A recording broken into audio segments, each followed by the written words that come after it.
Amigos, ¿cómo están? Bienvenidos a una nueva edición de Escaño 131. Según el Banco Mundial, en la última década el Perú destacó como una de las economías de más rápido crecimiento en América Latina y el Caribe. La tasa de crecimiento del PBI fue de 5.9% en un entorno de baja inflación, un contexto externo favorable, políticas macroeconómicas prudentes y reformas estructurales dieron lugar a este escenario de alto crecimiento. Pero aquí surge una pregunta: ¿el crecimiento económico es una condición necesaria y suficiente para lograr desarrollo social?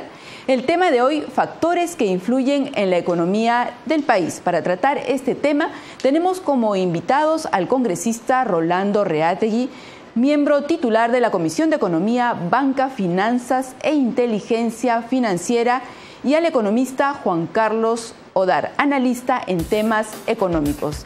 Volvemos en Escaño 131.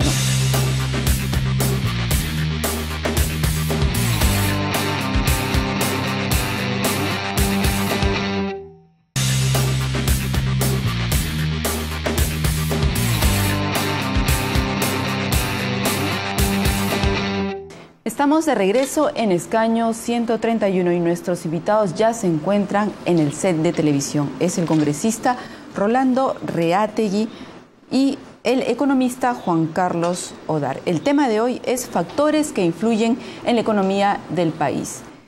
Nuestro país está muy bien visto a nivel internacional por su economía que se mantiene en el tiempo, en los últimos años. ¿Cómo se explica este crecimiento mantenido? ¿A qué factores se debe?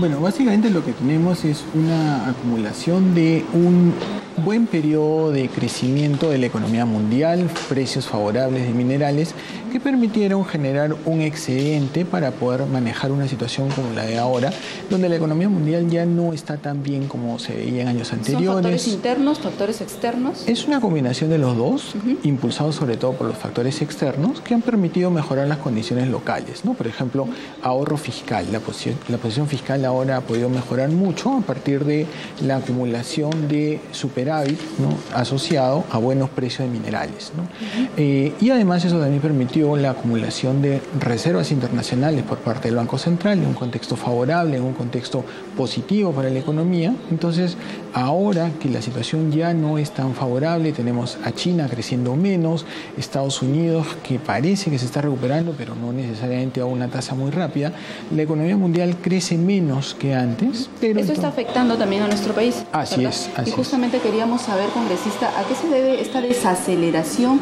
que está ocurriendo en este último año en nuestro país? Sí, Juan Carlos, ¿cómo están?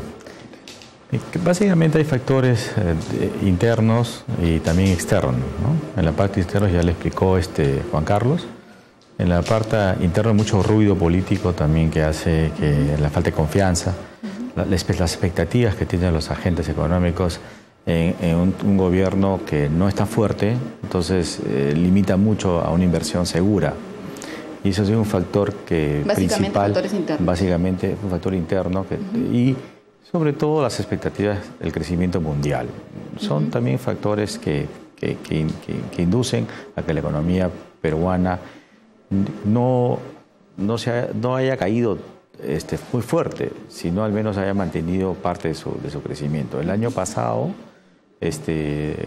creció un poco, no debería estar encima de la media de América Latina, pero esperemos que con un nuevo gobierno las cosas cambien, ¿no? Yo creo que ahora, en una segunda vuelta, más bien los agentes económicos han recuperado esa confianza.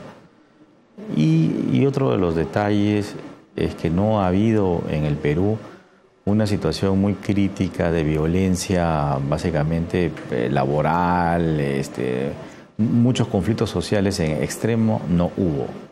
Es decir, que el país, pese a pequeñas cosas que hubo, Tía María, una serie de cosas más,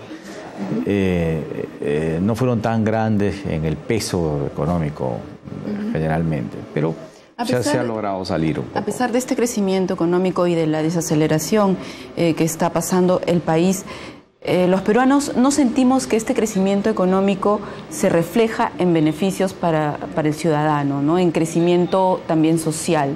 ¿A qué se debe? ¿Esto está solamente en papeles o es una teoría que se debería aplicar y la debería aplicar el gobierno, lograr un crecimiento económico pero con desarrollo social? Correcto. Para empezar, el año 2015 crecimos 3,3, el año 2014 crecimos 2,4 y uno dice, bueno, hay una aceleración significativa. Correcto, pero hay que tener en cuenta también que estamos en medio de un proceso de recuperación en lo que es producción de cobre. Esa expansión de cobre el año pasado explicó alrededor de 1 punto del crecimiento. Es decir, si la producción de cobre se hubiera mantenido igual que el 2014, ese crecimiento del 2015 no hubiera sido 3,3, hubiera sido similar al del año 2014, alrededor de 2,3, 2,4, ¿no? Entonces tengamos eso en cuenta y eso nos explica por qué ese crecimiento más rápido no se ha notado, ¿no? De hecho, la generación de empleo ha sido más lenta que el año anterior. Y eso se debe a que el año pasado los sectores más intensivos en generación de empleo, comercio, servicios, construcción, crecieron a un ritmo menor, estuvieron mucho más lentos, ¿no? Es cierto que en la segunda mitad del año se vio una cierta recuperación, pero en el balance el crecimiento fue más bajo que el año 2014. Entonces, eso explica también por qué al final del día las personas no ven ese crecimiento. Es cierto, la economía está creciendo más, pero probablemente focalizada en pocas actividades, ¿no? Sí, efectivamente. Todos quisiéramos crecer a tasas muy altas, ¿no? Porque todos nos beneficiamos. O sea, la idea concreta es que un país tiene que crecer a tasas más altas para crear desarrollo a futuro. Los crecimientos tienen que ir constantes, ¿ya? De esta manera vamos a cosechar más. Cuando la construcción estaba en niveles muy altos, no había más problema, ¿verdad? Baja el precio de los minerales, se siente la pegada un poco, pero también tenemos que tener cuenta que este año debe empezar las operaciones de las Bambas, ya un centro minero muy grande que va a producir buenas cantidades de divisas para el Perú. Eso va a recuperar un poco más la economía aún, ¿no? Ahora, otros proyectos mineros también están por verse, ¿no? Están para invertir. Sí. Y quiero que el sector también de agroexportación ha sido uno de los sectores que también se ha invertido mucho, pero hemos tenido algunos problemas de clima, el fenómeno del Niño, básicamente, ¿no? que ha logrado frenar un poco. En realidad, se llama economía de desaceleración. No hemos sido todavía en negativo, pero creo que el Perú es un país, por encima de todos sus problemas, es un país grande, es un país que tiene muchos recursos y esos recursos debemos poco a poco ir canalizando o explotándolos de la mejor manera, ¿no? Cuando un país ve que sus precios de los minerales están bajos, entonces también debe ir a sectores como, por ejemplo, agroexportación y turismo. Poner un poquito de fuerza en esa parte para lograr también una compensación, ¿verdad? Si algo baja, el turismo va a traer buena cantidad. El Perú es un país que tiene una de las maravillas más grandes, como es Machu Picchu y otras partes más, que van a impulsar rápidamente también el crecimiento. ¿Ya? Sí, antes de desarrollar estos factores que influyen en la economía del país, nos gustaría saber también qué es desaceleración, porque muchos escuchan este término, pero no conocemos en realidad a qué se refiere, ¿no? Sí, básicamente se refiere al hecho de que la economía crece a un ritmo menor que al que venía en meses o en trimestres anteriores. No significa que esté cayendo la actividad económica, solamente que crece a un menor ritmo. Muy bien. Usted mencionó el tema de los proyectos mineros y estos proyectos mineros son muy importantes porque generan muchos ingresos para el país. Sin embargo, en torno a estos proyectos se han creado o se suscitan muchos conflictos sociales y dificulta que estos proyectos se lleven a cabo. El Congreso dio una ley de consulta previa. ¿Esta ley de consulta previa ha sido beneficiosa para facilitar las inversiones en minería o ha sido una traba para que se produzca esto? Yo creo que ha sido un buen proyecto, se ha aplicado mal. Algunas compañías, como por ejemplo Yanacocha, ha aplicado pésimo esto. No ha desarrollado muy bien, no ha hecho entender a la gente del campo, de Cajamarca, sobre los beneficios de una minería y cómo el pueblo se va a beneficiar. Creo que sus operadores sociales o políticos no han sido capaces de convencer a la gente. Lo mismo en Tía María. En Tía María la gente dice un no a rajatabla, pero no te da las razones. Una de las razones te dice, claro, no te dicen que no van a tener agua. Entonces, cuando la empresa miente, dice que van a hacer van a desalinizar el agua, ¿ya? Y van a poner una planta, tuvo que haber conflicto social para que recién quieran invertir en esto. Mal jugado. Es decir, ya no puedes, con el nivel de información que el ciudadano tiene, con la apertura de las comunicaciones a nivel internacional, con el Internet, uno se entera rápido de las cosas. Tú no puedes mentir. Entonces, cuando tú mientes, en este caso, empresas mineras que han hecho mal su trabajo, no tienen credibilidad. Y cuando no tienes credibilidad, es imposible que un proyecto minero se dé. Tiene que haber un trabajo muy fuerte, pese a que después de Tía María hubo una serie de sensibilización por parte de los medios de comunicación, no logró calar dentro de la gente. Entonces, hay que cambiar los esquemas. Es bueno porque, mira, nosotros hemos dado una ley, pero esa ley era para cumplir el acuerdo 169 de la OIT, pero eso básicamente a las comunidades nativas, ¿ya? En la cual tú tienes que preguntarle, decir, ¿sabes qué, señor? Mira, vamos a hacer un proyecto de acá y queremos saber si ustedes están de acuerdo o no están de acuerdo. ¿Cuáles son los beneficios de este proyecto? Los beneficios del pueblo. Y en eso el pueblo no siente aún que el desarrollo de un proyecto también sean partícipe ellos de lo que va a generar. Estas cosas han sido mal explicadas desde mi punto de vista, pero también hay intereses privados de otros países que pagan antimineros ya para hacer la vida difícil, ¿no? Son también a nivel mundial, como ya no es, el país no es un país cerrado, es un país abierto a nivel mundial. Y cuando es un país es abierto a nivel mundial, obviamente los intereses son mundiales también. Estoy seguro que los australianos están metiendo plata por lo bajo para decir no a tal proyecto porque va a ser su competencia a nivel internacional, porque los proyectos peruanos que se van en marcha son proyectos muy grandes. Entonces hay también una competencia de parte de ellos, ¿no? Además de la falta de información y de este tema de los actores que están en torno a los proyectos mineros, también hay una mala política económica aplicada o política aplicada directamente a las compañías, a las empresas mineras. Bueno, hay que considerar que, digamos, hubo un problema temporal, ¿no? Una de las primeras cosas que se hizo en el 2011 fue el aumento de impuestos a las empresas mineras, justo cuando empezaba a caer el precio de los minerales, ¿no? Entonces, eso también afectó la capacidad de generar recursos por parte del sector público, ¿no? Entonces, estamos en otro contexto y vemos cómo justo la recaudación el año pasado cayó significativamente, ¿no? Bien, vayamos. Eso también unido a la disminución del 1% del impuesto a la renta, en la cual nos representaba alrededor de 1% del Producto Bruto Interno. Entonces, bajaron los impuestos, bajaron los ingresos, pero no se gastaron. Entonces, un poco que la desaceleración económica también es porque el gobierno no gastó. Usted mencionó también el tema del turismo, que es una forma también de generar muchos ingresos para el país, y el turismo está ligado a lo que es la gastronomía. Y justamente el mes pasado, el Congreso aprobó el dictamen que instituye el Día de la Gastronomía Peruana al segundo domingo de septiembre. ¿Qué otras actividades puede realizar el mismo Congreso para lograr un incremento también económico en esto que es el tema del turismo, la gastronomía?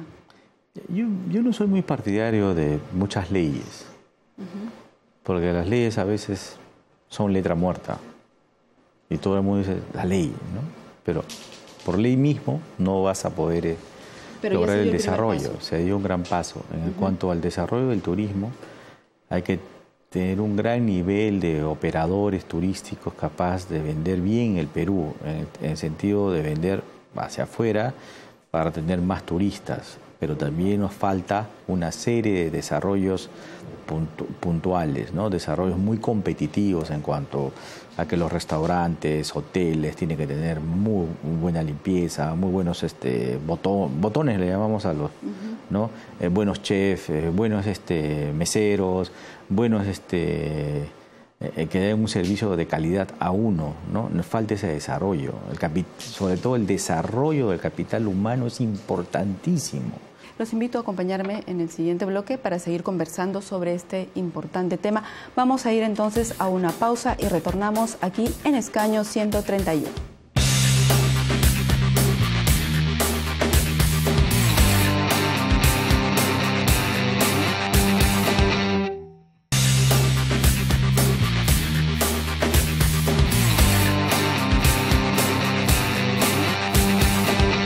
Estamos de regreso en el último bloque de Escaño 131 y el tema que estamos tratando son los factores que influyen en la economía del país y uno de ellos es el inmobiliario. ¿Qué pasó con este factor, el tema inmobiliario? En un momento estuvo en un crecimiento bastante prolongado y luego empezó a reducirse. ¿A qué se debe? ¿Ha bajado el poder adquisitivo de la población para poder invertir en esto? Sí, bueno, tengamos en cuenta, a lo largo del año pasado, todos los meses fueron de caída, ¿no? Recién ahora, en febrero, hemos visto el primer mes positivo después de diciembre del 2014.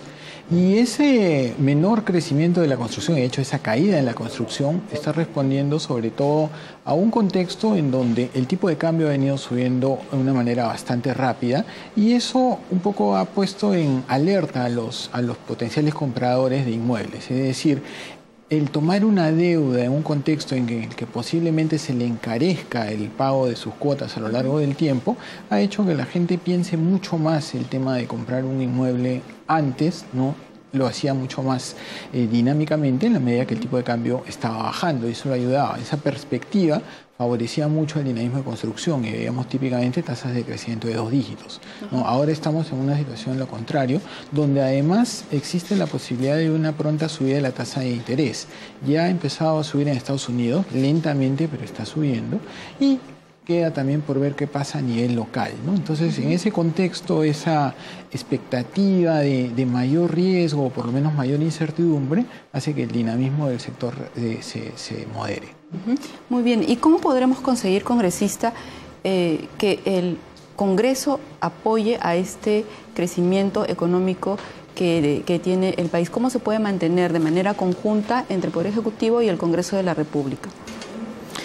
Va a depender del nuevo gobierno y el nuevo gobierno debe garantizar una estabilidad que los permite a los agentes económicos invertir sin ninguna desconfianza posible. El sector construcción es el sector que más eslabonamientos tiene, es decir que los efectos multiplicadores de una inversión de 1 millón de soles te va a generar muchas otras más desarrollos, mano de obra directa e indirecta. Entonces, tenemos que propiciar el crecimiento. Generalmente creció mucho para el sector AB. Ahora se ve que el sector CD es un sector muy dinámico y por lo tanto las empresas constructoras se han ido para estos sectores. Por ejemplo, para la clase media, distritos de Jesús María, Pueblo Libre, Magdalena, todos estos han crecido impresionantemente. En sectores de provincias también tenemos lo mismo. Creo que va a depender muchísimo de lo que el nuevo gobierno va a tener que dar para que dentro del Congreso pueda hacer algunas reformas que permita al nuevo gobierno tener la posibilidad de que mayor cantidad de inversionistas puedan venir al Perú, nacionales y extranjeros, y que reactive la economía, no solamente con inversión privada, sino también con el gasto público. ¿Cómo reactivas con el gasto público? Básicamente el sector de servicios que el Perú necesita a gritos, agua potable para muchos millones de peruanos que viven en Lima y en provincias. En las principales capitales de provincias incluso no tienen agua ni 2 horas de agua al día. En Lima, el Cerro Corvina o otro cerro más, Vía María del Triunfo, los asentamientos humanos no tienen agua potable. Tenemos que romper esta inercia, tenemos que darles agua potable.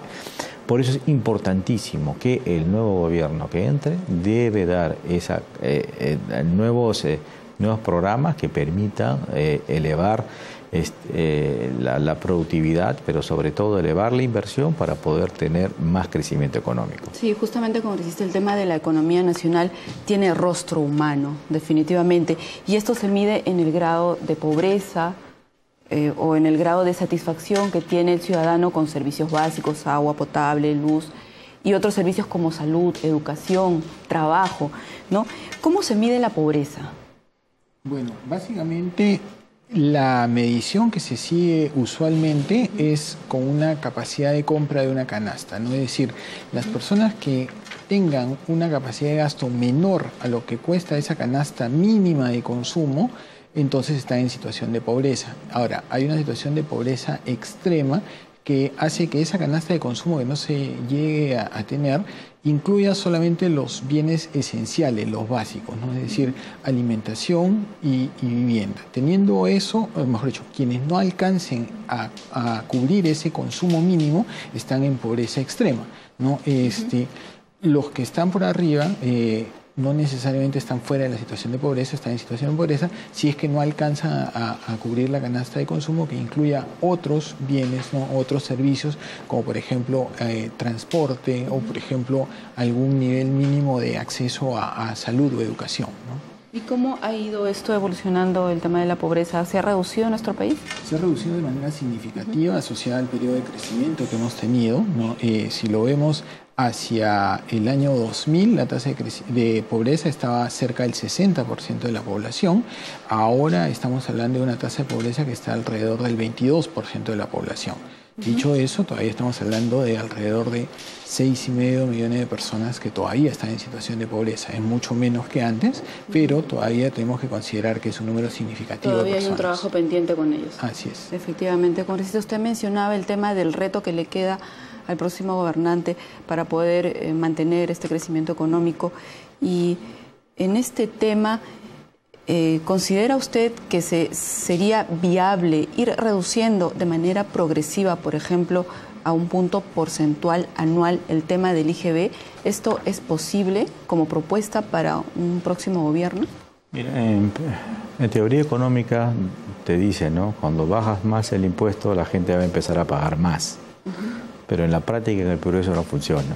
Bajas el impuesto y no pasa nada. ¿Se recauda menos? Se recauda menos, no se recauda más. El Perú tiene casi el 80% de la población económicamente activa es informal. Debes dar algunos mecanismos para que la gente se formalice. Y por lo tanto, creemos que bajar el IGB es muy peligroso. Nos cuesta mucho dinero bajar el IGB. Como no tienes una recaudación por impuesto a la renta, tienes que ir bajo los impuestos indirectos. De esa manera es la caja, porque en el Estado hay una caja única y esta caja no está hecho exclusivamente para pagar a la burocracia pública, para pagar los programas sociales y para pagar todo lo que es inversión en infraestructura, seguridad, justicia y una serie de detalles más. Pues tener mucho cuidado. No es tan fácil decir que te voy a bajar el impuesto general a las ventas o el IVA que le llaman en otros países de una manera gradual. Yo lo veo dificilísimo por la experiencia vivida en el Perú en otros años. Cuando se quita la formalidad o el país es un país donde que los ciudadanos tengamos las mejores responsabilidades, es decir, que todos paguemos impuestos directos, sí ya se puede ir haciendo un programa de bajar, ¿ya? Pero mientras eso no suceda, tiene que haber algunas políticas públicas que permitan disminuir lo que es la informalidad. ¿Por qué? Porque si no existe estas políticas públicas va a ser bastante difícil lograr una disminución del IVA. En el contexto, sí. Sí, quisiera agregar ahí el hecho de que también estamos partiendo de una situación de déficit fiscal, ¿no? Es decir, ahora el gobierno está gastando anualmente más o menos 5.000 millones de dólares más de los ingresos que recibe, ¿no? Entonces, en ese contexto es muy difícil pensar en la reducción de impuestos. Justamente en ese contexto iba a plantear la siguiente pregunta, y es que se puede lograr, en este contexto que usted menciona, lograr un crecimiento económico de 5% proyectado hacia los siguientes años o al año que viene. Digamos, el crecimiento potencial de la economía peruana está alrededor de 4,5. Se puede mejorar con la recuperación de la inversión. Tengamos en cuenta que hemos tenido 2 años consecutivos de caída de inversión privada y de inversión pública. Las dos han caído, ¿no? Entonces, eso tiene que recuperarse y en la medida que se vaya recuperando, la posibilidad de crecer al 5% se aproxima, ya está más cercana. Y un crecimiento de 5% es positivo porque además eso impulsa la generación de empleo y justamente se genera un círculo virtuoso que ¿Se puede crear 3 millones de empleos? 3 millones de empleos en... Bueno, en 10 años sí. En 10 años, más Sí, o menos. sí. Antes no, en 5 no. Yo diría que es factible estar alrededor la mitad. 300.000 empleos por año es completamente factible. Un poco más es de repente acelerar la economía, generarle estímulos no sostenibles y sí, podría lograrse, pero habría que ver a costo de qué en los siguientes años. Bien, congresista, ¿se puede crear un régimen de tributación cero durante los 2 primeros años para las nuevas MIPES? Sí, ¿Esto no desequilibra? El gran problema que era, ¿cómo haces que los pequeños, las pequeñas empresas paguen sus impuestos? ¿Cómo haces que la informalidad no campee en el Perú? Entonces solamente le dice, mira, durante 2 años, no, si eres pequeño, no vas a pagar impuestos, pero regístrate. ¿No? Tienes que estar registrado en la SUNAT. Da factura, todo, y no vas a pagar. Si no vas a pagar, entonces te va a hacer un estímulo positivo a ser formal. Si eres informal y yo te doy toda la prerrogativa para que seas formal y tú no cumples, ahí el Estado tiene que actuar muy fuerte, porque la ley es la ley. Entonces, esos estímulos para los pequeños puede ser muy grande para tener una data concreta de real cuánto por ciento de los ciudadanos estaba en la parte informal. Yo cuando lo formalizo, entonces voy, después de a los 2 años, voy creando políticas tributarias poco a poco que ellos vayan pagando sus impuestos, de tal manera que ellos se vayan acostumbrando a una cultura del pago de impuestos y no ir a no pagar impuestos, sacar la vuelta a la ley, no hacer una evasión tributaria muy grande que permita el caos y la informalidad. Por eso es que es importante aplicar una política primero de cero tributación para los pequeños. Es importante que se formalicen, de lo contrario jamás vamos a saber que un ciudadano, Carlos Pérez, por ejemplo, un X, ¿no?